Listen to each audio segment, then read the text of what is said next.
Good afternoon and welcome to today's webinar on creating a competitive advantage by making ERP and shop floor data easy to work with. The webinar is sponsored by Advisor Solutions and hosted by Metal Forming Magazine. My name is Brad Kuvan. I'm the editor of Metal Forming Magazine and I am pleased to serve as your moderator today. Before we get started, just a few notes about today's GoToMeeting session. The meeting is being recorded for archiving. And that recorded event will be posted on our website within the next few days. That way you'll be able to review what you learned today and perhaps share it with others at your company. So we'll let you know via email when that recorded webinar is available for viewing online. It should be within the next day or two. Also, all participants in this meeting are on listen-only mode. The speaker and other listeners will not be able to hear audio from your site during the program. However, you do have the ability to communicate with us throughout the program by submitting your questions and comments using the question box located on the right-hand control panel on your GoToMeeting screen. So you'll simply type your question to an organizer as selected from that drop-down menu. You'll also use that same question panel to ask questions of our speakers at the end of the presentation. So now it's time to begin today's webinar. Our speakers this afternoon are Doug Cogswell, President and CEO of Advisor Solutions, provider of the Advisor data analysis and visualization software, and he's joined by his customer, Rick DeLauder, president of SWD Inc. Doug Cogswell holds a Bachelor of Arts degree in physics and electrical engineering from Dartmouth and an MBA from Harvard Business School. Rick DeLauder joined SWD, which is located in Addison, Illinois, in 1992. The company provides metal finishing services, fastener sorting, and packaging. He has a bachelor's degree in industrial engineering from Southern Illinois University, and has served as president of the board for the National Association for Surface Finishing. So please welcome Doug and Rick. Thanks, Brad. And this is Doug speaking. We're going to spend half an hour, 45 minutes just talking about how we work together, partnered to take data that was not primarily being used for analysis and business decision making and getting it in a form where it can help make a lot of much more informed decisions that help an operation. And Rick, why don't you just start off by just talking a bit about what your firm does? Sure. Thanks, Doug. Our firm is a second generation. So my father started our business in 1980, and I've got two other brothers in the business, and we've got about just over 165 employees at this point. We do metal finishing, coating, fastener sorting, and packaging, as was mentioned earlier. And the primary markets that we're involved with are automotive, ag, heavy equipment, appliance, general hardware, and basically anybody that might have components that need to have finishes that we offer at SWD. We're, as I mentioned, in Addison, Illinois, which is a suburb of Chicago, so go Cubs. And we've got about 165,000 square foot facility, and run really three different segments of business, and this is where the advisor piece comes in, and that is we have a metal finishing division, we have what we call our dip spin division, and then we have our fastener sorting and packaging division. And so each one of those entities in some ways operates as their own profit center or silo, but yet at the end of the day, we're all SWD, and trying to understand and consolidate different pieces of information has been really an important part of our project. Yeah. So when you go ahead, Doug. I'm sorry. Yeah, I was going to say when you started, looking at data, you obviously have an ERP system and have basic reporting. So I just found it interesting how you started thinking about kind of what the needs were and the gaps, and kind of how you came at the decision to do something more with what you had. Yeah, that's a great question, or great points. One of the things that we've recognized for quite some time now is whether it's our customers sending us, hey, SWD, here's when we want this product to be complete, or at the end of the day when we're done with a week's worth of production, wanting to know, which jobs were running profitably and which ones might not have been so profitable. All those pieces are information that that we would want to get our arms around, but in some cases our ERP system really didn't easily allow us to do that. And so, interestingly, I was reading a book called The Everything Store, which is about Amazon.com and specifically Jeff Bezos. And I've always been intrigued by companies that are what I'm going to call disruptors. And I feel like the Amazon.com model has been very disruptive in many different ways, and ultimately helped lower costs and make things more convenient for people. So I was reading this book, and one of the things that Jeff Bezos recognized early on was the how important data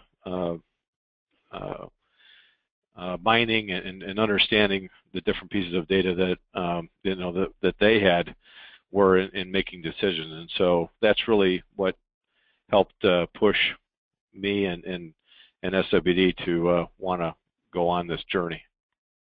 And I know when we started talking, you had a vision of all of this data that you were generating on the shop floor from the machine controllers and also from the ERP system that just wasn't in a form where you could easily make decisions. And that's kind of I guess that is the Jeff Bezos vision of that data, if structured right and put in front of people in a consumable way, can help you make better decisions.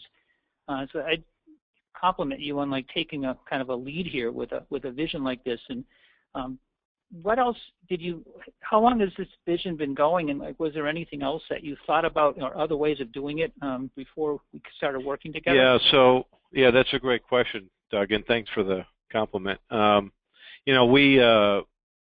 We run, let's just say, I'll take a number, 300 orders a day, and so as you can imagine, it's quite conceivable that we could have an order here or an order there that is potentially priced incorrectly or is taking longer than it should. And prior to putting the advisor system in, it took us some very concerted efforts to attempt to understand some of this information, and recognizing that one of the values that we provide is speed.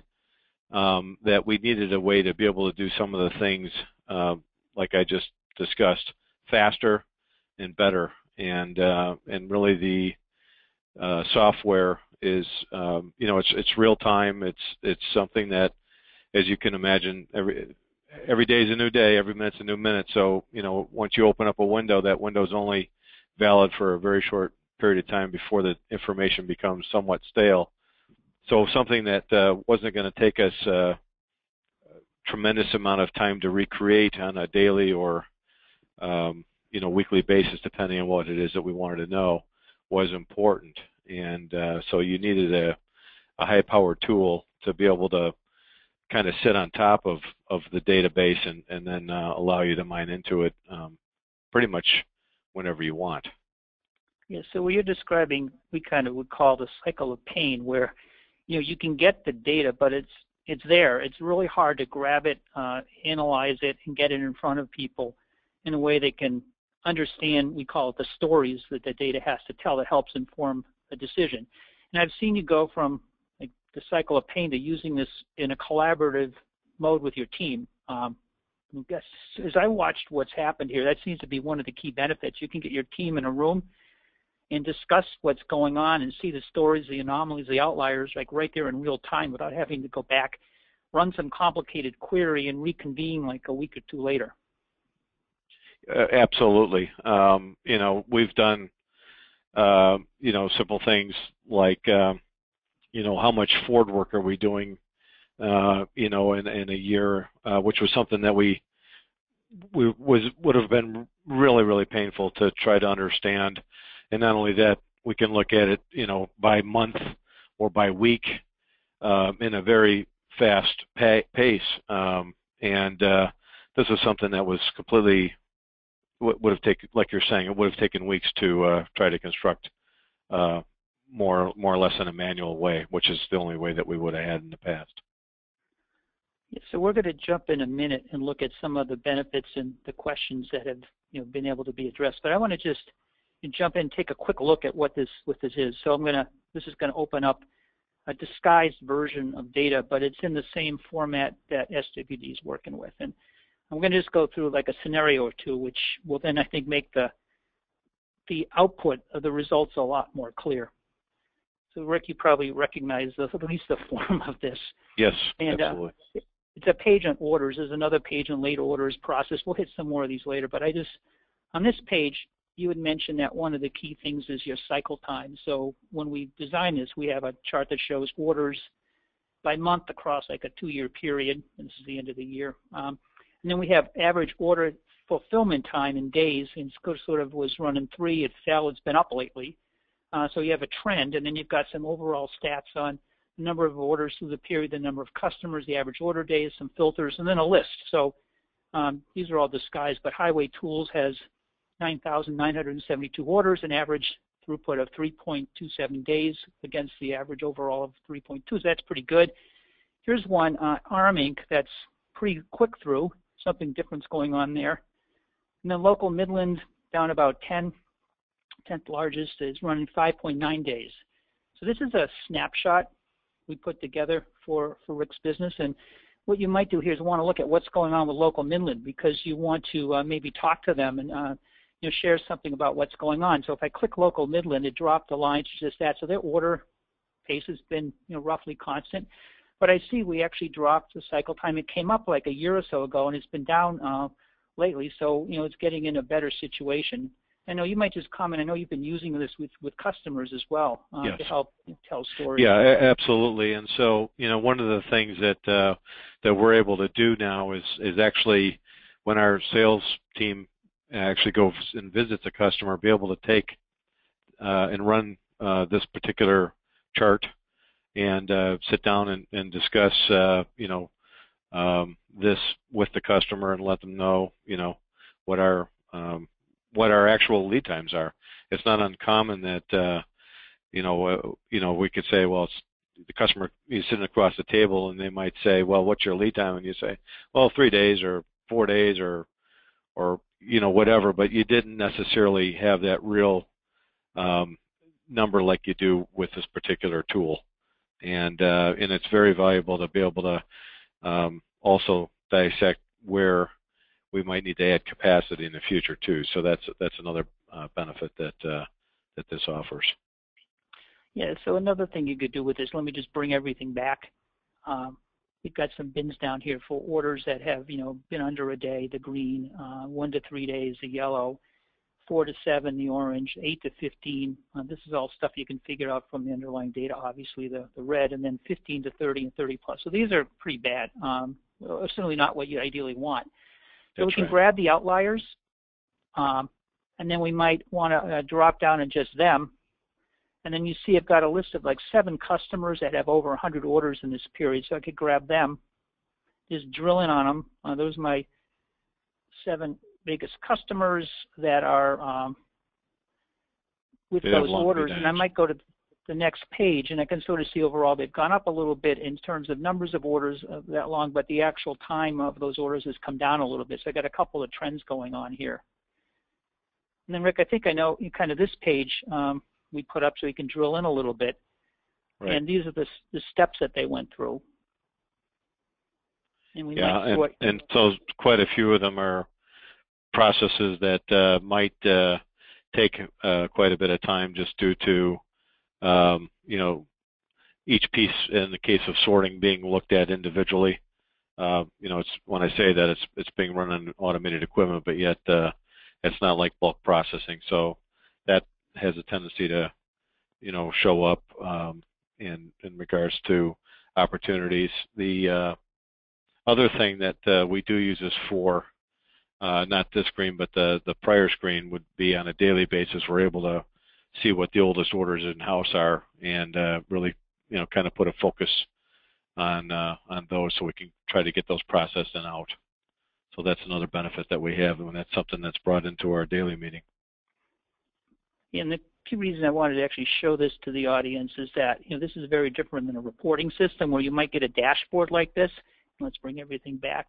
But with this, you can get the whole view of the entire population and query it and basically drill in on what you're looking for, whether it's a specific customer like local Midland or the groups of orders that are running, longer than you'd like. So when we talked about, kind of your outcomes, this idea of looking at the shop floor and the ERP data together, I'm actually just going to read kind of point one out of the article that was just run in Metal Forming magazine. You said one way this plays out is when the data pulled out and analyzed might identify a repeat job that generates more profit one day than it does on another, or that runs more quickly one day than it does another. Right. Just talk a bit about that. Yeah. So it's not uncommon. It's not uncommon that we could have a part that comes in, let's say, once a month, and and so this system will allow us to look at how do we do by month, for that particular part number in regards to what kind of, let's say, pace we were running at. So let's say, I'm talking again about it, let's say a sorting order that is, let's say it ran at, 150 pieces a minute one month, and then the next month it ran at 300. And the bottom line is that machine time costs money. And so it allows us to take a look and see whether or not this, that we're running consistently, basically, so that at the end of the day, that obviously we're looking at how profitable a part is and why did or why didn't it do what we thought. The other thing it does is in the case of a new part, it allows us to kind of compare how we quoted the job to what the actuals were, and verify whether or not we did okay, or if we didn't do okay, we might need to requote the customer and let them know that here's what happened, or for that matter, at least go back and analyze what production records looked like to see, did we do everything like we thought we were going to do, and what if we didn't, what do we need to change internally? So it gives us that visibility that we didn't have. Well, some would say that's actually you got the actual or the true costs of the job versus the standard costs that the accounting system might have, and you'll see that exactly. If it's running longer, you got it, because the machines know that. That's right. Yeah, exactly. I mean, and prior to, as I mentioned, we run, let's say, on average 300 orders a day. It's quite conceivable that we have orders that are going through, unfortunately, for some time without us noticing that we're processing these parts at some cases a loss. Right. And on the second one, optimizing scheduling and production planning, I'm just going to read from the recent article. You said that many jobs run through multiple processes. An advisor can help managers see where specific job runs are more efficient than others. For example, a job could compromise one huge lot that runs through the finishing department and then separates into 2 or 3 loads through the dip spin department and then into several lots through the sorting department. And so I know you've had a bunch of those kinds of insights where you can adjust how you run jobs and package them and bundle them together. Yeah, that's true as well. And so there's so many different combinations that we're running and so many orders that are open at one time that getting our arms around the scheduling piece is one of the areas that we've got several people, almost, I don't want to say 100% dedicated, but a lot of people managing that for us. And so the advisor tool will help us to understand where those orders are in process, so that if we look at, I'm going to call it building it backwards, in other words, once it's finished, what does it look like? And then looking all the way back to the beginning, making sure that certain dates or times are that the order will be available in order for us to meet customer expectations. So that this is, again, another tool that we have in our arsenal.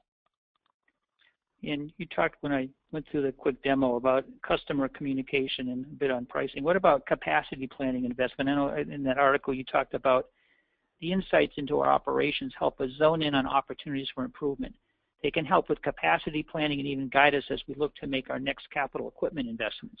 Kind of what have you learned there, and how's that working?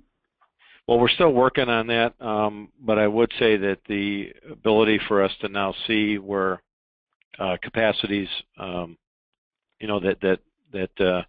I would almost call it constraints that we have exist, and allow us to make more educated decisions on where capital equipment's going to be needed, both maybe presently and also as our sales team's out visiting customers, trying to find out, is this demand going to stay, or is it going to, is it going to even go up more or less or whatever? But it lets us see that in a much broader way than what we were.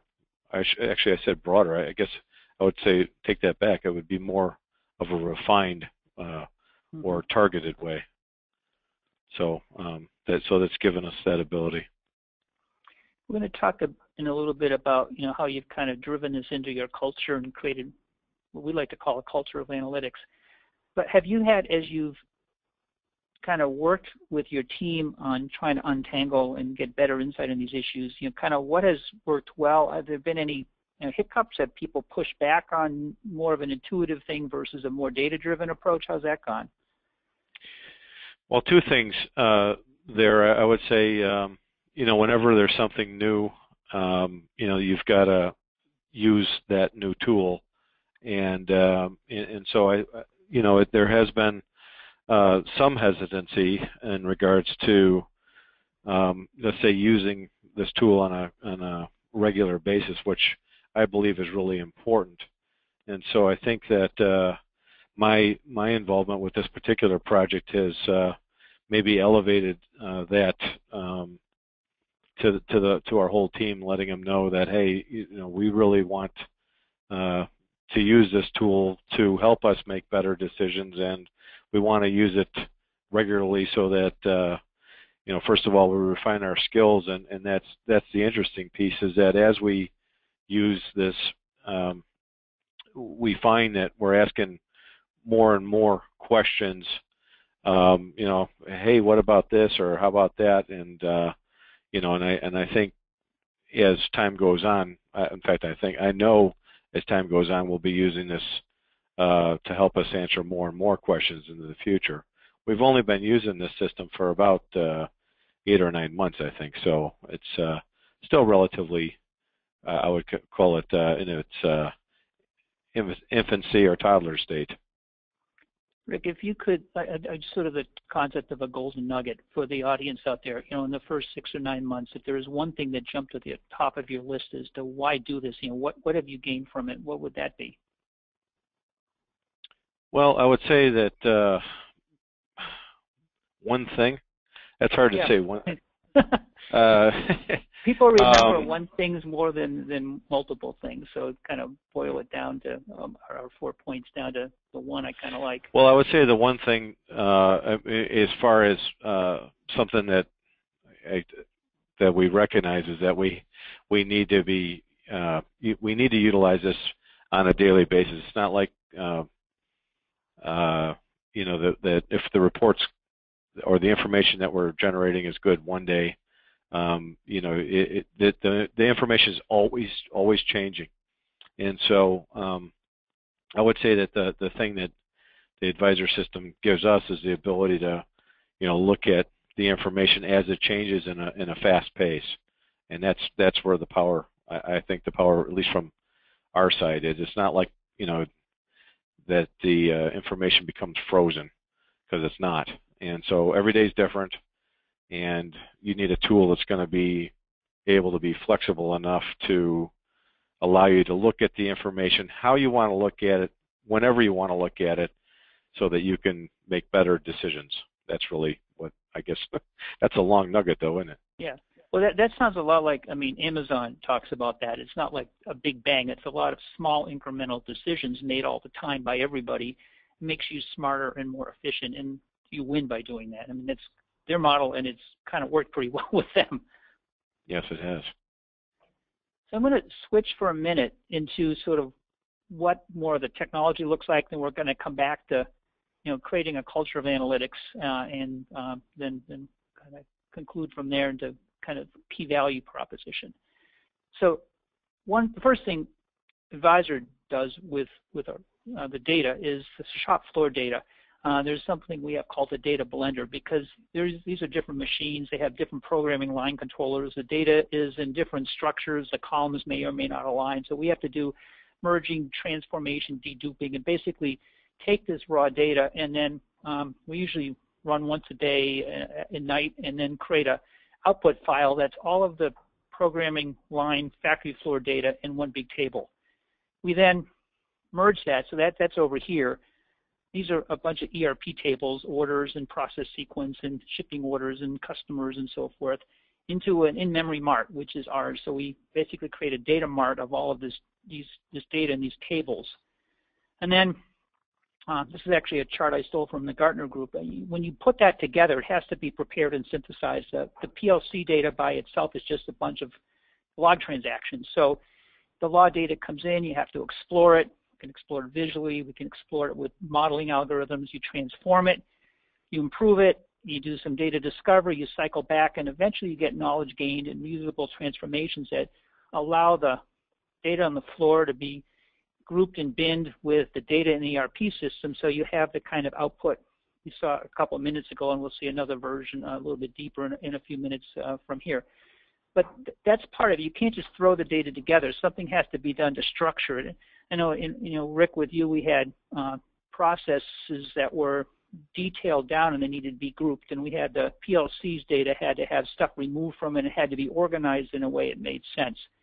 And that's something, an outside firm like us, we do this all the time. So, and this is what we're good at. We're basically data geeks. We align with our clients to turn this into useful information, and then that then gets deployed out into these interactive dashboards that we saw an example of a minute, and we'll come back to now. We have pre-built templates that we adjust for our clients.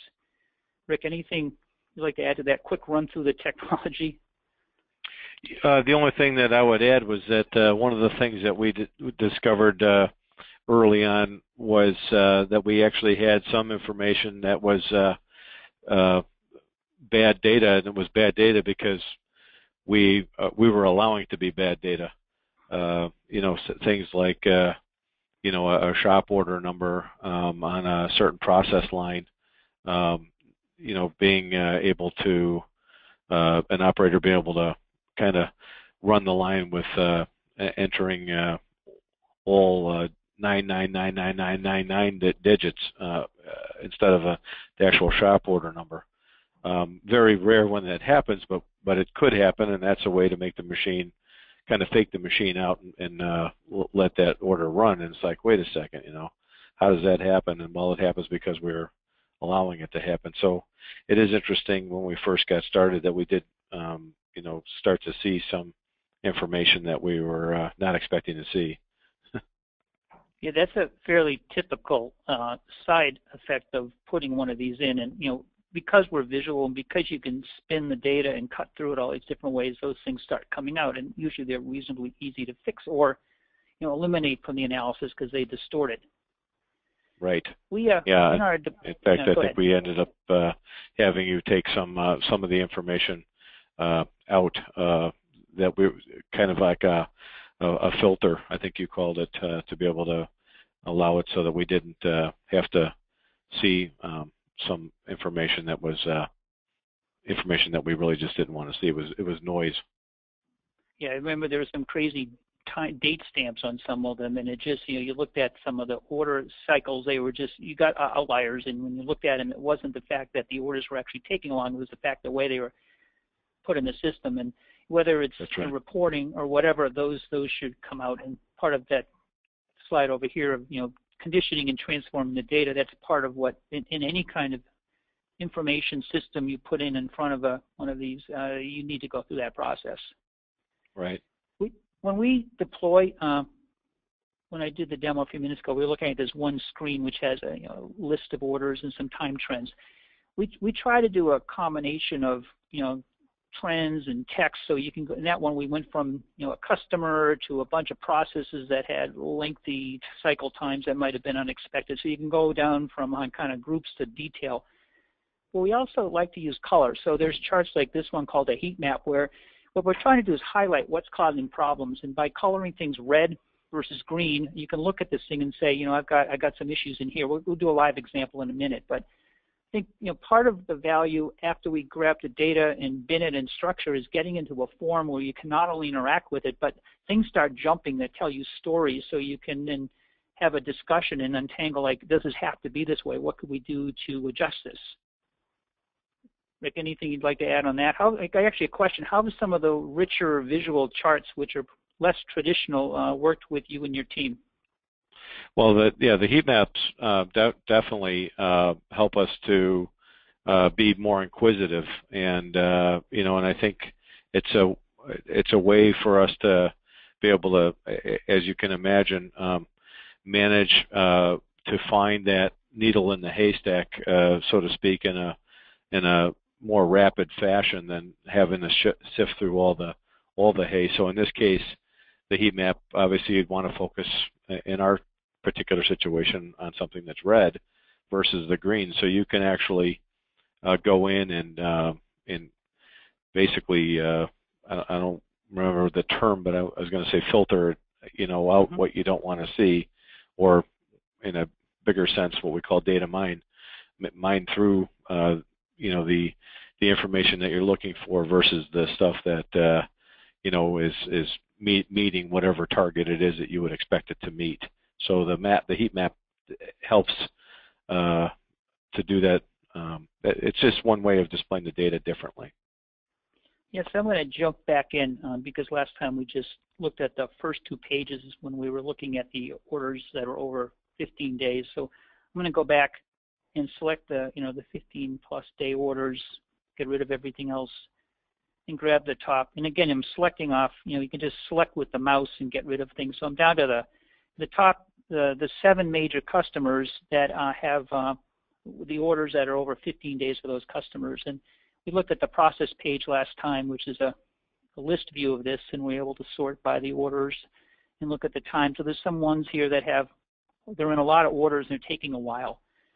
This is that heat map view. So here we're trying to visually show that same data. This is customers. So what we did is we grabbed orders and customers. They're all long, so they're all red. But when we look at the process department, it's different. Some of them are bright red and some of them are green. And actually what I see is in the sorting area, packaging is doing great from a cycle time, but I've got, I'm delaying in these areas. So it's, get you to kind of key in process category. Look, there's a couple down here that are really, really long, and then there's, some others, but this draws your eye to focus on that. We've also have map views in here. This is more useful for shipping, but for those customers with those longer orders, here's where they're located. Got a chart on weight, so we can look at weight tracking over time for those kinds of orders. We've got basically the heat map and bar chart views, so you can sort of see, kind of the same data that way. We're looking at processes. Kind of here's those processes that are in a heat map. You can show them in a bar chart. Just different ways of showing the data. A detailed parts list of what's going on. And then this, for those orders, and again, this is disguised data, but this is called a timetable, and it's taking all of the processes in those orders over a 2-year period, and these are little ticks that show when we're getting delayed steps and what's causing it. You can sort of see down in sorting, the heat map indicated that there were a couple of processes, and you can see them here, they're big, that were causing it, but you can actually see here there's more density in the recent, like 6 to 12 months, so they've picked up. If you go back in time, they weren't the issue. This one was up here in this group, so you can actually see the patterns and the trends across an entire environment, because you're looking at, with any of these situations, where you are now, but you're also trying to see, is it progressing in the wrong direction? Is it getting better? This would say, I've got some work to do down here. Something's picked up here I might want to look at, and over here.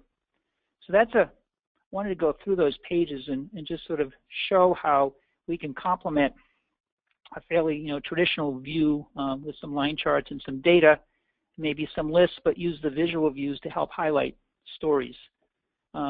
Rick, any more you'd like to add to that? No, I think you covered that pretty well. Okay. Good job. Because we're gonna come back to your team in a minute, how you use it. And one more technology thing is, we've not done this with Rick's team yet, but with predictive models, we can, in addition to what we've just been doing, which is visually exploring data, we can look at events that have happened. What happened? Using modeling, we can figure out why it happened, what combination of parts and processes and customers and timing or whatever it is more or less likely to cause this to happen.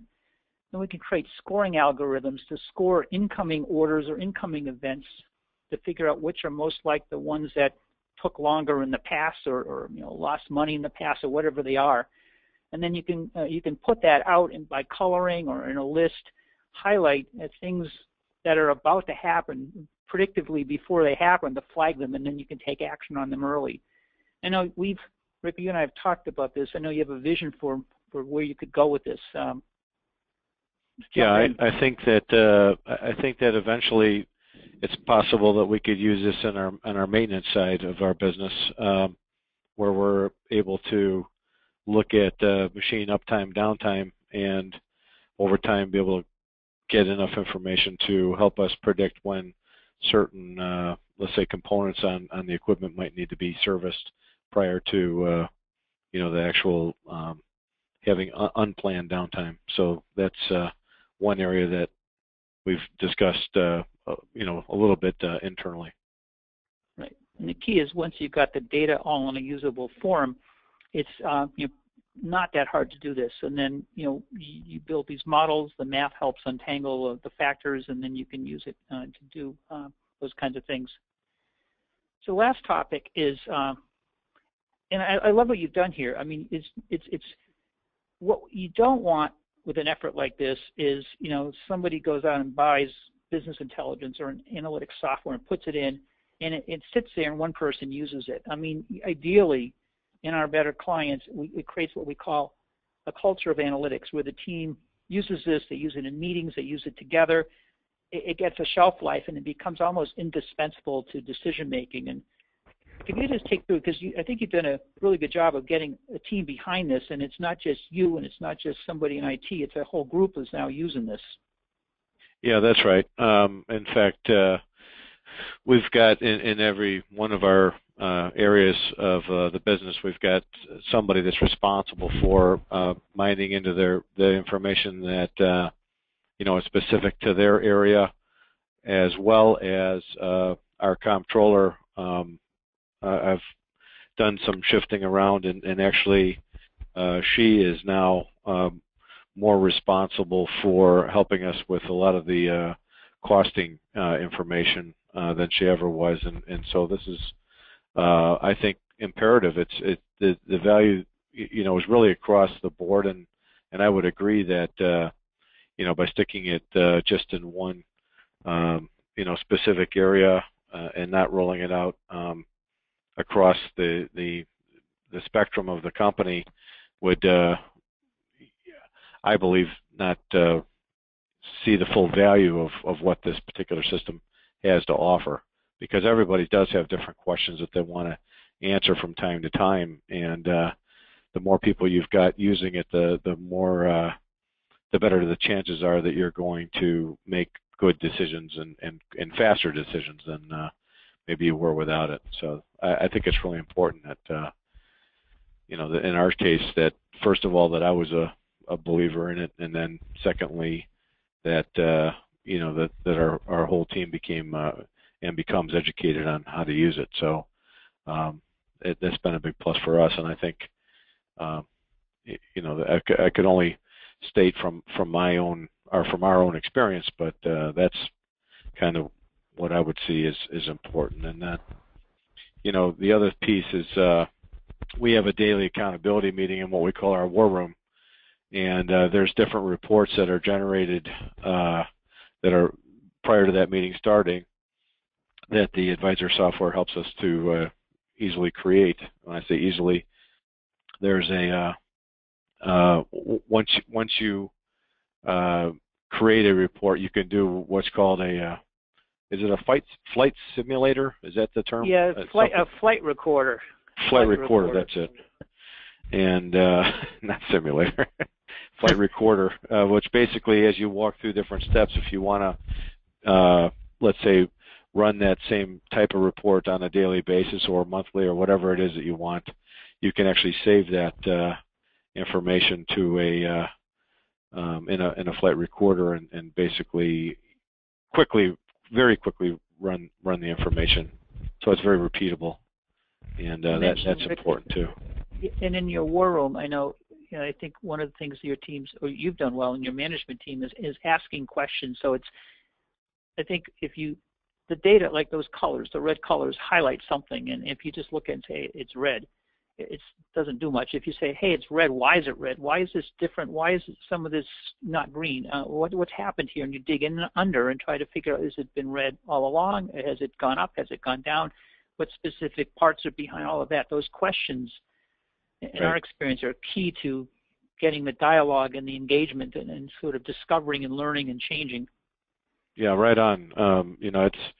It's as I've mentioned probably too many times already today, but the data is constantly changing, and you need a tool that's got this kind of power, but also something that can easily answer whatever question you may have rapidly, without having to go through weeks worth of data to get to the answer that you're looking for. And it's also a sense of then openness and transparency, because obviously if you're digging in on this stuff, stuff may come up that people could be defensive about. So obviously whatever style and tone you've created has encouraged people to discuss reality. Well, I think you're right. That's key. We operate as a team, and our team is only as good as either the information we're using is, or for that matter, if you have something that is ugly, well, it's ugly for the team, and we need to understand what we need to do to to overcome whatever this particular scenario is, and so you're right. I think that one of the neat things about SWD and the way we operate here is that we do all even on the ugly stuff. Understand that it exists, and and understand that it's our responsibility to take care of it. And so it's possible that this helps us to uncover those ugly pieces in a faster way, which is again a benefit. You told us a lot of the benefits that you're realizing from seeing your data kind of in a new and different way. Can you point to one or two of the higher impact? Kind of summarizing what you talked about today, what were some of the higher impact things that you've learned by seeing your data in a different way? I don't know that I would say that there's anything that's been sticking out that just says, holy cow, that's like this huge different thing that we weren't expecting to see. But what it does is it gives you a lot of small areas that that we would be able to focus in on, or be able to see in a fast pace. As I said, we're using this daily. There really wasn't. I mean, I guess as I mentioned earlier, I think that the data where the data is not clean, that's an area that you'll notice early on. So that you've got, if you've got somebody that's not using a field that you think everybody's using as an example, right. That kind of thing shows up. But I don't know that we saw anything that was what I would classify as earth-shattering or like must react immediately on kind of a thing. But we saw a lot of small things, and we're still working on those, to be honest. Right. And when you and I talked a few months ago in preparation of the article that ran in Metal Forming recently, I asked you about cost justification, and you really, if I remember correctly, back to the article, you really just said that you just feel like this is the right way to run your business, and you felt like it gave you a competitive advantage, for other companies that are not looking at their data in this way. Is that I would reiterate, yeah, absolutely accurate, and I still believe that today.